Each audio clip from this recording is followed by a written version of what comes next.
An unstable Bangladesh can, add to instability in parts of our country which we do not want to see. A peaceful, stable, prosperous Bangladesh is in India's best, and it's very important that we work with all concerned to ensure that our interests and those of Bangladesh are secured. Ultimately, it's in our interest to ensure that there is peace and stability in our neighboring countries. How will it augur for India's security and geostrategy? Because our borders are very very porous, and our politics is very intertwined in a way. So how do you see this auguring for India, sir, in coming days? Because as you said, radical parties may take over, army will be there, and foreign hand is also there. Probably China, if you are not mentioning, maybe. But how do you think India will be dealing with this, and what will be the challenge for India? Well, the India-Bangladesh border is the longest border we have with any other country. It's over 4,000 kilometers. It's very strategic because it straddles that space that includes the chicken's neck and goes across to many of our northeastern states.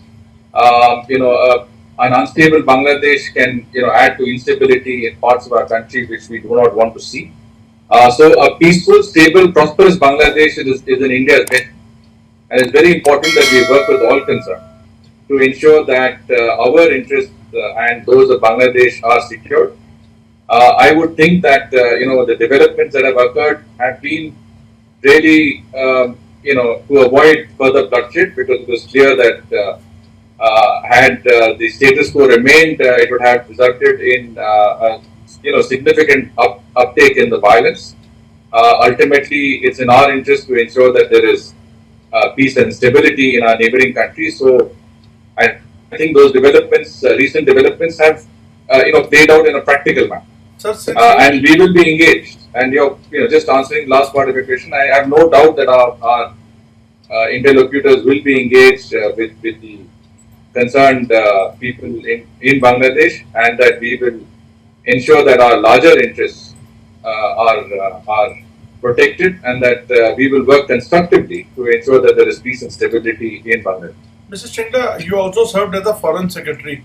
Under such circumstances, do you think now, as you said, that we are going to engage through our interlocutors or directly? So, how easy will it be for India now? Because India has backed Sheikh Hasina, and we had a wonderful chemistry between the two democracies. We have seen de-radicalization. We have seen, people, terrorist organizations being called out there and caught and handed over to India. We have seen a massive drop in the smuggling. So, how is now India going to cope with these factors, with the new establishment or the interim arrangement or the army coup, whatever you can say? So, for us, it's very important to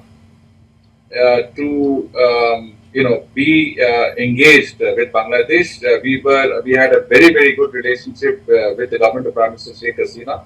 There's been a huge amount of development, positive developments that have been possible under her government.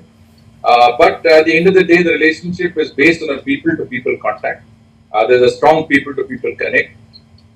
We have strong ties across the board in a multifaceted manner in Bangladesh's society, and we will engage any political or any other organization that we need to in the furtherance of our larger interests and those of Bangladesh.